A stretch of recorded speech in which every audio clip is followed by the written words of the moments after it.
तो ये परमेश्वर जी की बहुत बड़ी दया, बहुत बड़ी मेहर।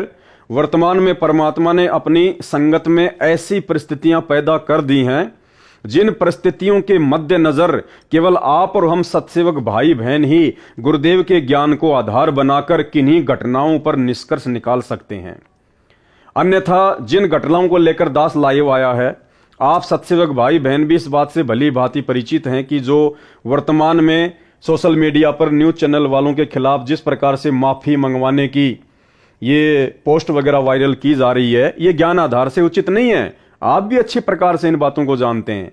लेकिन वो लोग जो हमारे ही भगत भाई बहन हैं, उनको भी गुरुदेव भगवान ने उसी आश्रम में बैठा के ज्ञान दिया, वही नाम दिया, वही उनको सत्संग सिखाए। अलग से कोई जो है कोचिंग वगैरह ना हमें दी ना उनको दी। फिर वो लाखों की करोड़ों की भीड़ भला गुरुदेव के ज्ञान को आधार बनाकर इन बातों पर विचार क्यों नहीं कर पा रही? क्यों वो किसी के मनमाने आचरण को अपने ऊपर धारण करके समाज में फैलाने लग जाते हैं?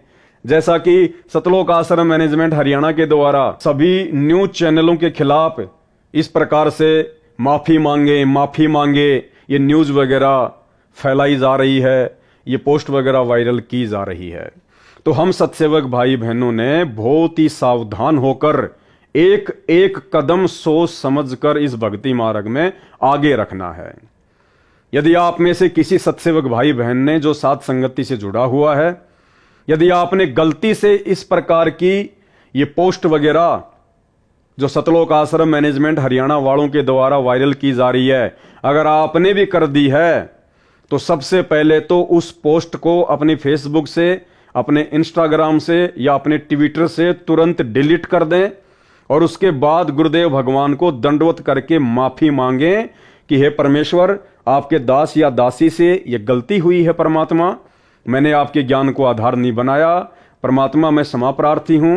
हे परमेश्वर, आप तो शब्द स्वरूपी राम हैं, आप तो परमेश्वर हैं, परमात्मा हैं। भला आपके दामन पर कौन बदनामी के छींटे लगा सकता है और कैसे लग सकते हैं?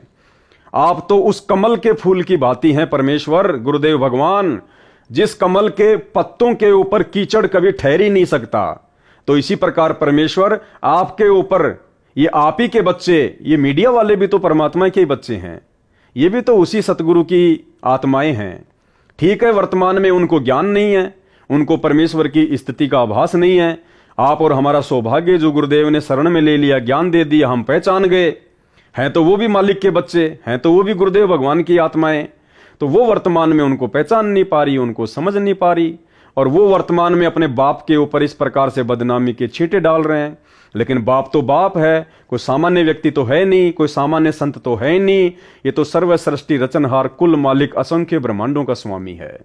तो इनके ऊपर ना तो किसी राजनीतिक पार्टी के द्वारा फेंके गए कीचड़ का दाग लगता है, ना किसी न्यूज चैनल के द्वारा फेंके गए कीचड़ का दाग लगता है। ये तो शुद्ध है, पाक है, पवित्र है, निर्विकार है, निर्लेपम परमात्मा है। तो हम सत्सेवक भाई बहनों ने वर्तमान में जो गुरुदेव ने हमें एक मौका दे रखा है, और ये मौका भाई और बहनों ज्यादा समय तक नहीं मिलेगा। जब तक गुरुदेव भगवान हिसार जेल से अपनी लीला पूरी करके, अपने मिशन को पूरा करके हम भक्तों के बीच में नहीं आ जाते हैं, तब तक का ही समय है कि हम अपने आप को भगत बना लें। अपने अंदर जो भी कमजोरियां हैं, सामाजिक, व्यवहारिक या आध्यात्मिक, सब प्रकार की कमजोरियों को हम दूर कर लें और एक भगत बन जाएं, ताकि परमेश्वर हमसे प्रसन्न हो। तो ये गलतियां हम सत्सेवक भाई बहनों ने बिल्कुल भी नहीं करनी है। अब इन लोगों ने क्या किया भाई और बहनों, आज से लगभग 2 या 3 साल पहले भी इसी प्रकार से मीडिया वालों ने परम पूज्य सतगुरु रामपाल जी परमेश्वर जी के खिलाफ झूठी खबरें दिखाई थी अपने चैनलों पर। और उस समय भी इन सतलोक आश्रम मैनेजमेंट हरियाणा वालों ने, इन कोऑर्डिनेटर लोगों ने, गुरुदेव के बेटा बेटी, भाई बंधु, रिश्तेदारों ने इसी प्रकार से अपनी अज्ञानता और आध्यात्मिक ज्ञानहीनता का परिचय देते हुए लाखों की संगत को इकट्ठा किया। और दिल्ली के नोएडा में जिस न्यूज चैनल ने यह खबर चलाई थी संत रामपाल जी के खिलाफ, इन्होंने संगत को बसों में भर भर के उन मीडिया चैनल वालों के ऑफिस के आगे जमा कर दिया। उनके ऊपर दबाव बनाया कि आपने ये गलत किया, आपने ये गलत किया। माफी मांगो, माफी मांगो, माफी मांगो, जो कि सतगुरु रामपाल जी के ज्ञान और शिक्षाओं के बिल्कुल खिलाफ है। तो उस समय इन्होंने ऐसा किया, जिसमें कुछ न्यूज़पेपर भी शामिल थे, कुछ टीवी चैनल भी शामिल थे। तो ऐसे ही एक ये राजस्थान का अखबार था दैनिक भास्कर, इन्होंने भी संत रामपाल जी के खिलाफ यौन शोषण से संबंधित ऐसी झूठी खबर फैलाई थी। और इन लोगों ने संगत को इकट्ठा करके उनके ऑफिस के आगे खड़ा कर दिया, उनके ऊपर दबाव बनाया। तो मीडिया का क्या काम है भाई और बहनों? मीडिया ने दूसरे दिन ये वाली न्यूज वापस निकाल दी। रामपाल पर नहीं है दुष्कर्म के आरोप। आसाराम प्रकरण के दौरान 26 अप्रैल को भास्कर में प्रकाशित दुष्कर्म, सेक्स रैकेट और गलत काम के मामले में रामपाल का नाम भी प्रकाशित हुआ है। रामपाल के खिलाफ दुराचार और सेक्स रैकेट के आरोप नहीं है। भूलवश रामपाल को लेकर समाचार प्रकाशित हो गए। भास्कर का उद्देश्य कभी भी किसी अनुयायी की धार्मिक भावनाओं को आहत करना नहीं रहा है। तो जब इन्होंने दबाव बनाया तो न्यूज चैनल वालों ने इस प्रकार की छोटी सी न्यूज अपने अखबार के कोने में डाल दी और ये लोग खुश हो गए। ये लोग खुश हो गए, हाँ, कि अब हमारे गुरुजी बिल्कुल पाक साफ हैं, अब हमारे गुरुजी के ऊपर ऐसा कोई आरोप नहीं है। अब हमें विश्वास हो गया कि हमारे गुरुजी कभी ऐसा गलत काम नहीं कर सकते। बताइए, जब तक मीडिया ने अपनी गलती नहीं मांगी तब तक तो इन सतलोक आश्रम से जुड़े हुए भक्तों को यह लग रहा था कि हमारे गुरुजी गलत हैं, हमारे गुरुजी ने गलत काम किए होंगे, तभी तो मीडिया में आया। तभी तो मीडिया की उस न्यूज को देखकर ये लाखों की संगत नाराज हो गई, लाखों की संगत के मन में दोष पैदा हो गया। और जैसे ही मीडिया ने अपनी गलती मांगी तो ये प्रसन्न हो गए, ये खुश हो गए कि अब हमारे गुरुजी बिल्कुल पाक साफ हैं। तो भाई और बहनों, ये नादानी है, इन नादानियों से हमने बाहर निकलना पड़ेगा, अन्यथा ये मौका, ये समय हाथ से निकल जाने के बाद हमें दोबारा नहीं मिलेगा। सतगुरु रामपाल जी परमेश्वर जी ने खुद को हम भक्तों से दूर करके शारीरिक तौर पर ये वर्तमान का जो समय हमें दिया है ना, ये हम भक्तों को स्वयं उनके ज्ञान को आधार बनाकर चिंतन मनन करने के लिए दिया है, सोचने और समझने के लिए दिया है, गुरुदेव के ज्ञान का निष्कर्ष निकालकर अपने जीवन में लागू करने के लिए दिया है। हम एक नेक और अच्छे भगत बन सकें, हम अपने गुरुदेव की पहचान कर सकें, इसलिए गुरुदेव ने हमें यह समय दिया है। ये उनके मिशन का एक अंग है, उनकी लीला का एक हिस्सा है, और इसको उनकी रजा के बिना हर कोई भगत भाई बहन नहीं समझ सकते। तो भाई और बहनों, इसी प्रकार गुरु को मानुष मानने वाला प्राणी, गुरु को अपने जैसा एक मनुष्य, एक आम व्यक्ति, एक आम संत मानने वाला व्यक्ति, भगत प्राणी, वो हमेशा दुविधा में भी रहता है और वो धोखे में भी रहता है। जिस प्रकार से ये सतलोक आश्रम मैनेजमेंट हरियाणा वाले गुरु को मानुष मानने के चलते धोखे में भी हैं और दुविधा में भी हैं। और आज इस लाखों की संगत की स्थिति बिना पैंदे के लोटे की तरह हो रही है।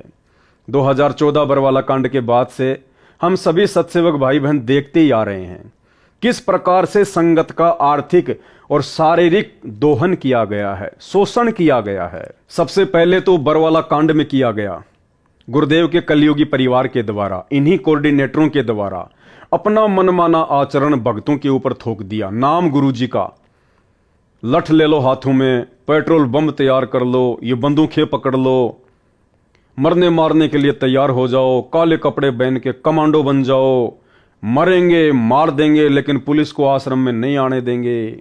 और हर आदेश के पीछे नाम जोड़ दिया, गुरुजी का आदेश है, गुरुजी का आदेश है। अब हम नादान भगत भाई बहन इस काल के षड्यंत्र को समझ नहीं पाए, क्योंकि परमेश्वर कहते हैं कि जब तक हंसा हमरी आना और काल लगे ना तेरा बाणा, जब तक मेरा भगत मेरी मर्यादा में रहेगा काल तेरा दाव नहीं लग सकता। लेकिन उस समय परमात्मा के, सतगुरुदेव भगवान के सतलोक आश्रम में बैठे होने के बावजूद भी काल का दाव लग गया और काल ने उन्हीं भक्तों को अपना मोहरा बनाया, अपना एजेंट बनाया, जिन्हें हम सतगुरुदेव के भाई बंधुओं के नाम से जानते हैं, उनके बेटा बेटी के नाम से जानते हैं, उनके रिश्तेदारों के नाम से जानते हैं, चंद कोऑर्डिनेटरों के नाम से जानते हैं। इन सब लोगों की पहले से ही मर्यादा टूटी हुई थी, क्योंकि ये गुरु को मानुष मानते थे और आश्रम में गुरु की शिक्षाओं पे कम और गुरुदेव के छोटे भाई महेंद्र की शिक्षाओं पर ज्यादा चलते थे।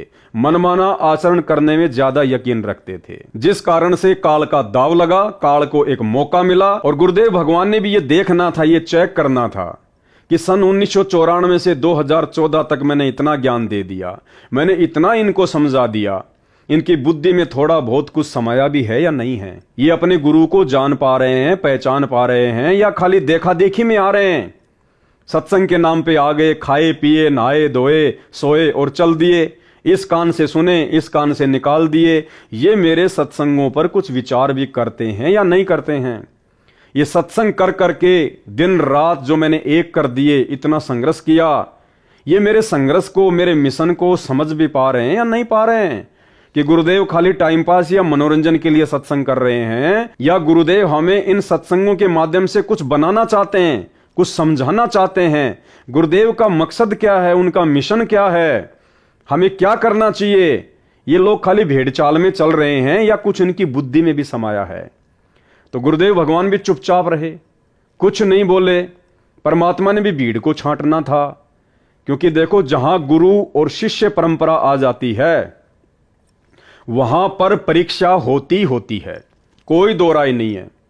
और इस परीक्षा से लीला करते हुए वर्षों पहले सतगुरु रामपाल जी को भी गुजरना पड़ा था, क्योंकि उन्होंने भी तो एक भगत की भूमिका की। 17 फरवरी 1988 को अपने मुंह बोले गुरुदेव आदरणीय राम देवानंद जी से उन्होंने नाम दीक्षा ली। जैसा कि 650 साल पहले इसी परमपिता परमेश्वर सतगुरु रामपाल जी ने कबीर नाम से आकर काशी के बनारस में और पंडित रामानंद जी से नाम दीक्षा ली थी, उनको अपना मुंह बोला गुरु बनाया था। दुनिया की नजरों में तो कबीर जी रामानंद जी के शिष्य थे और रामानंद जी की नजरों में कबीर जी रामानंद जी के गुरु थे। तो ठीक वही लीला भाई और बहनों, क्योंकि परमात्मा तो वही है, साहिब तो वही है, वही कबीर परमात्मा वर्तमान में है, सतगुरु रामपाल जी के रूप में है। तो जाहिर सी बात है लीलाएं भी वही होनी है। क्योंकि जगत गुरु कौन होता है?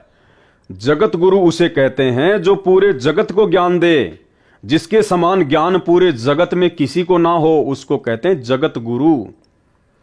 और यदि किसी को लगता है कि संत रामपाल जी ने तो 17 फरवरी 1988 को और आदरणीय राम देवानंद जी महाराज जी से नाम उपदेश लेकर उनसे ज्ञान ग्रहण किया है और उसके बाद 1994 से वो नाम दीक्षा देने लग गए, उसके बाद उनके भगत उनको जगत गुरु कहने लग गए, तो भाई जगत गुरुओं के लक्षण ये नहीं होते हैं। जगत गुरु किसी गुरु से नाम लेकर या शिक्षा लेकर आगे शिक्षा नहीं देता। जगत गुरु तो सदा से ही जगत गुरु होता है। सतगुरु आदि अनादि है, सतगुरु मद है मूल, सतगुरु को सिजदा करूं एक पलक नहीं भूल। सतगुरु पूर्ण ब्रह्म है, सतगुरु आप अलेख, सतगुरु रमता राम है, इसमें मीन न मेख। तो वर्तमान में सतगुरु रामपाल जी परमेश्वर जी की लाखों करोड़ों की संख्या में जो संगत है, और जो संगत नादानी में, अज्ञानता में, मूर्खता में, भेड़ चाल में, देखा देखी में 17 फरवरी के दिन सतगुरु रामपाल जी परमेश्वर जी का बोध दिवस मनाती है, उन आध्यात्मिक ज्ञानहीन भक्तों को यह समझना चाहिए कि आपके गुरु जी को बोध करवाने वाला, यदि आप अपने गुरु को कबीर जी मानते हैं तो, यदि आप अपने गुरु को परमात्मा मानते हैं तो, फिर उस कबीर को, उस परमात्मा को, सतगुरु रामपाल जी को बोध करवाने वाला, चाहे आध्यात्मिक ज्ञान हो चाहे व्यवहारिक ज्ञान हो, उस परमेश्वर को बोध करवाने वाला, बोध का मतलब होता है ज्ञान। इस सकल सृष्टि में ना कोई पैदा हुआ था, ना कोई पैदा है और ना कोई पैदा होगा, क्योंकि सकल सृष्टि उस कबीर परमेश्वर सतगुरु रामपाल जी भगवान ने ही सर्जन की है। सब उसके थल्ले थल्ले हैं, उसके नीचे नीचे हैं। तो 17 फरवरी को बचो अपने गुरुदेव का बोध दिवस मनाने से। देखा देखी में मत चलो, ये देखा देखी का मार्ग नहीं है। 650 साल पहले हम 64 लाख भगत इसी देखा देखी में तो मार खा गए, और उसी देखा देखी में आज वो काल गुरुदेव भगवान के कलयुगी परिवार को, सतलोक आश्रमों से जुड़े हुए मुख्य मुख्य लोगों को मोहरा बनाकर आप और हमें ठगना चाह रहा है। आप और हमें ठगना चाह रहा है गुरुदेव भगवान का बोध दिवस मनवाकर। तो भाई और बहनों, ऐसी नादानी करने से बचना, अन्यथा ये मौका सतलोक जाने का, परमात्मा के दिल में उनके चरणों में जगह बनाने का हमें दोबारा नहीं मिलेगा। इसलिए अब हमने नादानी छोड़कर परमेश्वर जी के ज्ञान को आधार बनाकर, अगर हम उनको जगत गुरु कहते हैं तो जगत गुरु का मतलब होता है पूरे जगत को ज्ञान देने वाला। और कोई व्यक्ति किसी दूसरे गुरु से ज्ञान लेके अगर आगे ज्ञान दे रहा है तो फिर वो जगत गुरु नहीं कहला सकता। ये कुछ लक्षण होते हैं जगत गुरु के, ये आप लोगों ने समझना पड़ेगा। भाई और बहनों, ज्ञान को आधार बना के साथ संगति से जुड़िए। यूट्यूब और फेसबुक पर जाकर पवन दास इज लाइव सर्च कीजिए, साथ संगति के वीडियो देखो, तुम्हें बहुत कुछ समझ में आएगा गुरुदेव भगवान के आशीर्वाद से। तो गुरु को मानुष मानने वाला प्राणी, गुरु को अपने जैसा एक आम व्यक्ति, आम संत मानने वाला व्यक्ति, भगत हमेशा धोखा खाता ही खाता है और वो बिना पैंदे के लोटे की तरह होता है। उसका कोई भी मिस यूज कर सकता है।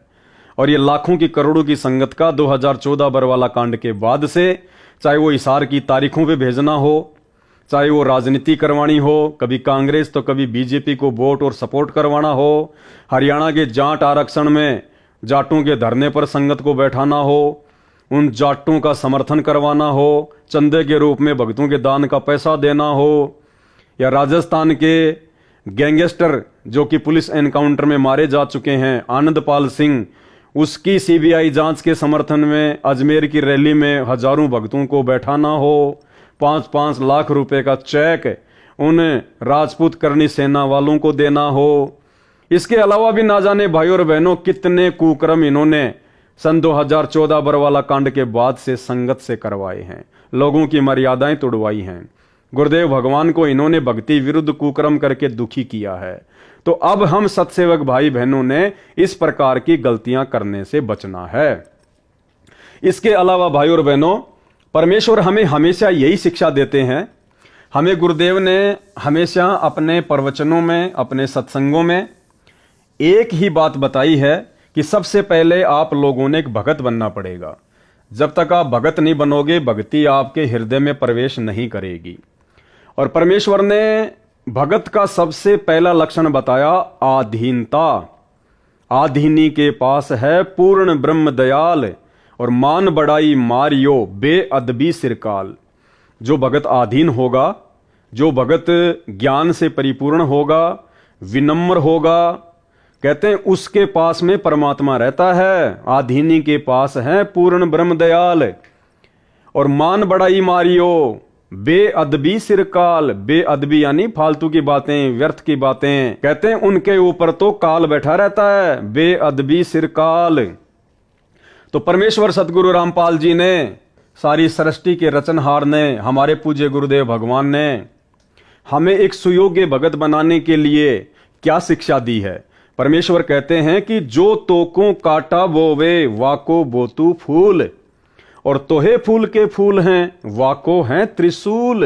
ये शिक्षा दी है परमात्मा ने। पुण्यात्मा, दुष्ट लोगों का काम तो उनका स्वभाव ही होता है दुष्ट कर्म करने का, और साधु संतों का काम होता है स्वभाव जो उनका होता है परमार्थ ही करने का।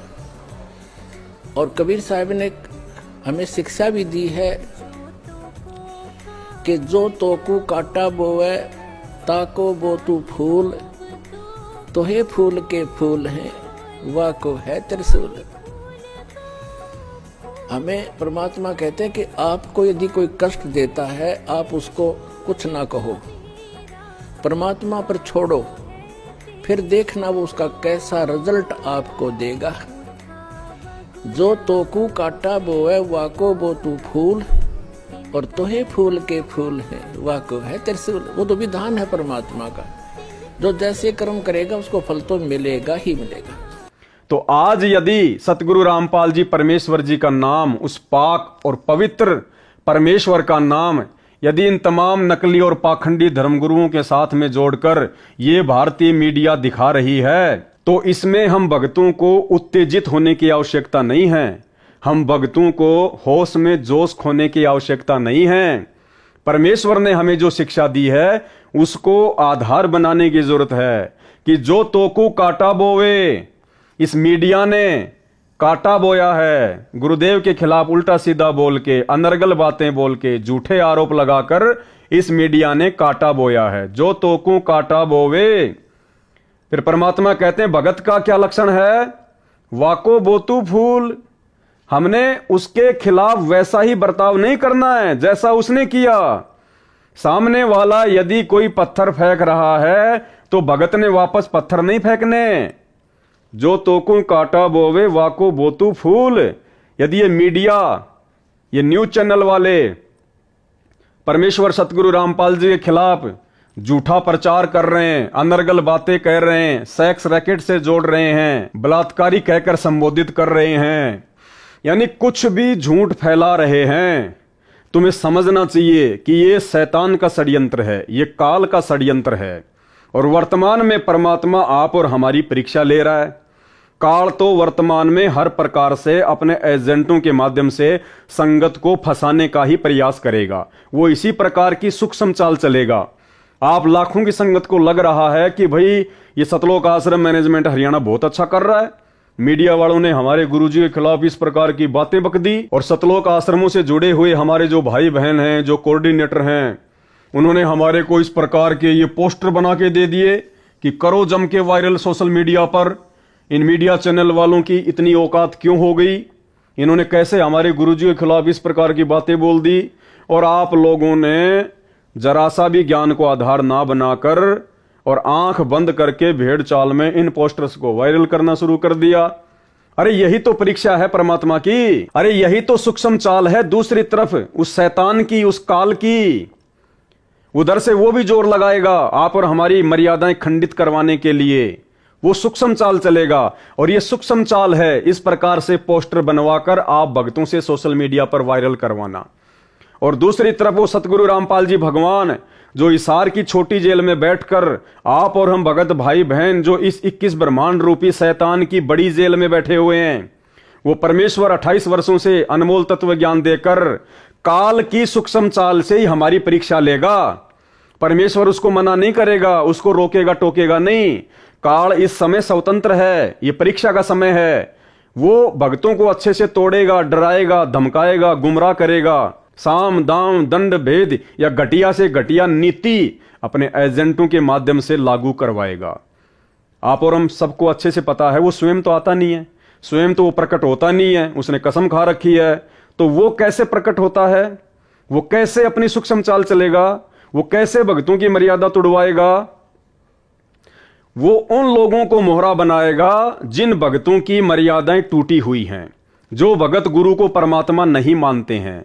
उन लोगों के मार्फत, जिन लोगों के ऊपर लाखों की करोड़ों की संगत आंख बंद करके विश्वास करती है, जैसे आपके कोऑर्डिनेटर, गुरुदेव के कलयुगी बेटा बेटी, भाई बंधु रिश्तेदार, जिन लोगों पर संगत आध्यात्मिक अज्ञानता के चलते गुरुदेव के ज्ञान को आधार ना बनाकर आंख बंद करके विश्वास करती है, उन्हीं लोगों को मोहरा बनाएगा वो काल। और पिछले 10 वर्षों से बरवाला कांड के बाद उन्हीं लोगों को काल ने लगातार मोहरा बनवाकर भक्तों की मर्यादाएं खंडित करवाई हैं। तो ये आप और हमारी परीक्षा चल रही है। उधर से काल का दबाव है, इधर से परमात्मा ये चेक करना चाह रहा है कि इन घटनाओं के माध्यम से मेरे भगत कुछ विचार भी करते हैं या खाली लातों की भूति बने हुए हैं, या खाली भेड़ चाल में चल रहे हैं, जैसा उनको कह दिया जाए वैसा ही वो करने लग जाते हैं। तो ये परीक्षा है परमेश्वर की तरफ से। तो गुरुदेव कहते हैं जो तोकू काटा बोवे, ये मीडिया वालों ने काटा बोया है। काल की प्रेरणा से हम भक्तों को भड़काने का प्रयास किया, उस काल ने हमारे को ठगने का प्रयास किया। तो परमेश्वर कहते हैं ऐसी स्थिति में, ऐसी परिस्थिति में भगत ने उनको वैसे ही उल्टा जवाब नहीं देना चाहिए, केवल समझाना चाहिए। और जिस प्रकार से शब्द यूज किए गए हैं सतलोक आश्रम मैनेजमेंट हरियाणा वालों द्वारा कि माफी मांगे, ये शब्द आध्यात्मिक डिक्शनरी में एक भगत के शब्दकोश में नहीं होते हैं। अरे भगत अगर गलत नहीं है और भगत के ऊपर यदि कोई झूठा आरोप लगाता है और फिर कहता कि माफी मांग, तो भगत का तो काम है माफी मांग ले कि भाई ठीक है भाई तू खुश रह, ले भाई कोई बात नहीं, ले भाई हो गई गलती भाई माफ करियो। तो कहते हैं वो तो है भगत के लक्षण हैं। और एक भगत जिसको ज्ञान हो, सतगुरु का भगत हो और वो दूसरों को कहे कि माफी मांग माफी मांग, तो भाई ये ज्ञान को नहीं, ये अहंकार को दर्शाता है, ये अज्ञानता को दर्शाता है, ये भगत की नादानी और मूर्खता को दर्शाता है, उसके ज्ञान को दर्शाता है। भगत कभी माफी मंगवाता नहीं है, भगत तो माफी मांगता है। तो ये परीक्षा थी कि जो तोकू काटा बोवे वाको बोतू फूल, और तोहे फूल के फूल हैं वाको हैं त्रिशूल। फिर देखना आने वाले समय में जो हमारे विरोधी हैं, जो हमारे विरुद्ध कुप्रचार कर रहे हैं, उनके साथ में परमात्मा किस प्रकार से पेश आएगा, कैसे उनको उनके उन कुकर्मों का हिसाब किताब चुकाना पड़ेगा। हमने वो परमात्मा पे छोड़ना पड़ेगा, गुरुदेव भगवान पर छोड़ना पड़ेगा। हमें केवल अपनी भक्ति से मतलब है, हमने केवल उतना ही करना है जितना गुरुदेव ने अपने सत्संगों में करने के लिए हमारे को निर्देशित कर दिया है कि जो तोकू काटा बोवे वाको बोतू फूल, और तोहे फूल के फूल हैं वाको हैं त्रिशूल। समय आने पर परमात्मा उसको उसके कुकर्मों की सजा ऑटोमेटिक दे देगा। राम किसी को मारे नहीं, मारे तो हत्यारा राम, अपने आप ही मर जाएंगे कर कर खोटे काम। हम भगत क्यों टेंशन लें, हम भगत क्यों सिर में दर्द करें, जब हमारा गुरु समर्थ है, हमारा गुरु सर्वशक्तिमान है, हमारा गुरु निर्विकार निर्विषम निर्लेपम है, कमल के पत्तों की तरह हैं, कमल के फूल की तरह हैं। इनके ऊपर कोई भी दाग, कोई भी कीचड़ लगे नहीं सकता, ठहर ही नहीं सकता। आप रोजाना नित्य नियम में पढ़ते हो, नित्य नियम का पाठ करते हो भक्ति बोध में, और उसमें परमेश्वर की क्या वाणी है, गरीब ऐसा सतगुरु हम मिल्या तेज पुंज की लोय। क्या पढ़ते हैं हम और किसके लिए पढ़ते हैं? अपने गुरुदेव भगवान के लिए पढ़ते हैं। सतगुरु रामपाल जी परमेश्वर जी के लिए बोलते हैं वाणियां नित्य नियम में। क्या बोलते हैं कि गरीब ऐसा सतगुरु हम मिल्या तेज पुंज की लोय। हम भगत कहते हैं कि हमारे को ऐसे गुरुदेव मिले हैं, ऐसे सतगुरु मिले हैं जिनकी तेज पुंज की लोय अर्थात देह, शरीर, बॉडी, जिनका शरीर हाड़ मांस का नहीं है, आप और हमारी तरह नहीं है। गुरु आप और हमारी तरह कोई मानुष नहीं है, आम व्यक्ति नहीं है। गरीब ऐसा सतगुरु हम मिल्या, सतगुरु रामपाल जी के रूप में, जिनकी तेज पुंज की लोय और तन मन अर्पू शीस कू होनी होय सू होय। तो ऐसे तेज पुंज के शरीर वाले, नूरी शरीर वाले परमात्मा के ऊपर भाई चाहे मीडिया कीचड़ उछाले, चाहे सरकार कीचड़ उछाले, चाहे आपका पड़ोसी कीचड़ उछाले, उछालने दो। हमें पता है कि हमारे गुरुदेव क्या हैं और हम किस मार्ग पर आगे चल रहे हैं। फिर मन में दर्द क्यों, मन में टेंशन क्यों, मन में परेशानी क्यों, पेट में दर्द क्यों, फिर ये माफी मंगवाने वाला घटिया कर्म क्यों?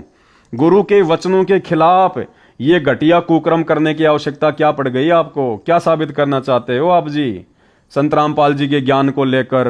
अब परमेश्वर ने हमें एक बात और बताई अपने सत्संगों में कि जिस प्रकार से कोई गोरी लड़की है और गोरी लड़की को यदि कोई कह दे कि एक काली, तो गुरुदेव ने बताया कि वो गोरी लड़की उस बात का बुरा नहीं मानती है। क्यों नहीं मानती है? क्योंकि उस गोरी लड़की को पता है कि तू काली नहीं है, तू गोरी है। और उस लड़की को इस बात का पता है कि सामने वाला व्यक्ति तुझे जो काली काली कह रहा है ना, इसके दो ही कारण हो सकते हैं। या तो उस व्यक्ति को इस बात का ज्ञान नहीं है, वो अज्ञानी है, या फिर उसने नशा कर रखा है जिस कारण से वो इस प्रकार की उठपटांग बातें कर रहा है। तो वो गोरी लड़की जिसको काली कहा जा रहा है, जो गोरी है, काली नहीं है, लेकिन उसके बावजूद भी वो लड़की नाराज नहीं होती है, क्योंकि उस लड़की को अपनी वास्तविक स्थिति का पता है कि मैं गोरी हूं या काली हूं। तो इसी प्रकार भाई और बहनों, जब हमें हमारे गुरुदेव भगवान की स्थिति का पता है कि ये तो पाक और पवित्र रब है, परमात्मा है, खुदा है, तेज पुंज की देह है, नूरी शरीर है, निर्विकार निर्विषम निर्लेपम परमात्मा है, इनको कोई दोष लग ही नहीं सकता, इनके ऊपर कोई कर्म लागू होता ही नहीं है। फिर इनको यदि कोई बलात्कारी कहता है, यदि इनके ऊपर कोई कीचड़ उछालता है, यदि गुरुदेव को नकली साधु संतों के साथ में ये भारतीय मीडिया जोड़ती है, और यदि हम भक्तों को इस बात का भली भांति ज्ञान है कि हमारे गुरुजी क्या हैं, तो भाई हमारे पेट में दर्द होना ही नहीं चाहिए, हमारे को परेशानी होनी नहीं चाहिए, हमारे को इस प्रकार से उत्तेजित होना ही नहीं चाहिए, हमारे को जोश में आकर होश खोना ही नहीं चाहिए। जबकि उस गोरी लड़की को तो आनंद सा आता है जब उसको कोई काली कहता है, वो तो हंसती है, मजाक में बात को टाल देती है। और हम तत्वज्ञानी भगत ऐसे महापुरुष से अनमोल तत्व ज्ञान लेकर भी आज वर्तमान में भी इस प्रकार की घटिया हरकतें करके अपनी आध्यात्मिक अज्ञानता को दुनिया के सामने पेश कर रहे हैं।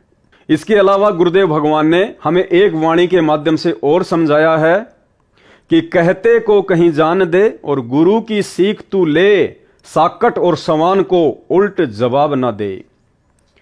तो भारतीय मीडिया ने ये साकट वाला कुकर्म किया है। परम पूज्य सतगुरु रामपाल जी परमेश्वर जी को, जो कि पाक और पवित्र हैं, जिनके विषय में दुनिया अभी जानती नहीं है, पहचानती नहीं है, इन लोगों ने इन नकली और पाखंडी बाबाओं के साथ में परम पूज्य सतगुरु रामपाल जी परमेश्वर जी को जोड़कर जो साकट वाला कर्म किया है, जो कुत्ते वाला कर्म किया है। तो भाई और बहनों, यदि हम भक्तों को ज्ञान है, क्योंकि वो तो जगत है, उनको तो ज्ञान नहीं है, मीडिया वालों को तो वो तो कुछ भी कह सकते हैं, लेकिन हमें तो परमात्मा ने बताया ना कि ऐसी परिस्थिति में जब तुम्हारे खिलाफ या तुम्हारे गुरुदेव के खिलाफ यदि कोई उल्टी सीधी बातें बोले, अनर्गल झूठ फैलाए, तो ऐसे समय में भक्तों का क्या रिएक्शन होना चाहिए? कहते को कहीं जान दे और गुरु की सीख तू ले, साकट और सवान को उल्ट जवाब ना दे। तो भारतीय मीडिया, ये समाचार पत्र वाले, टीवी चैनल वाले, यदि सतगुरु रामपाल जी परमेश्वर जी के खिलाफ इस प्रकार की झूठी न्यूज चला रहे हैं, कहते को कहीं जान दे, ये जो भी कह रहे हैं इनको कहने दो। और हमारे लिए क्या आदेश है? गुरु की सीख तू ले। हमने गुरु जी की शिक्षा लेनी है, हमने गुरु जी के ज्ञान को आधार बनाना है कि साकट और सवान को उल्ट जवाब ना दे। फिर तुमने ये उल्टा जवाब क्यों दिया भाई इनको? तुमने माफी मांगने की बात कहकर तुमने तो उल्टा जवाब दे दिया। तुम तो अहंकार में आ गए, मान बढ़ाई में आ गए, जोश में होश खो दिया, उत्तेजित हो गए, काल की सूक्ष्म चाल में फंस गए, गुरुदेव के ज्ञान से कोसों दूर हटकर।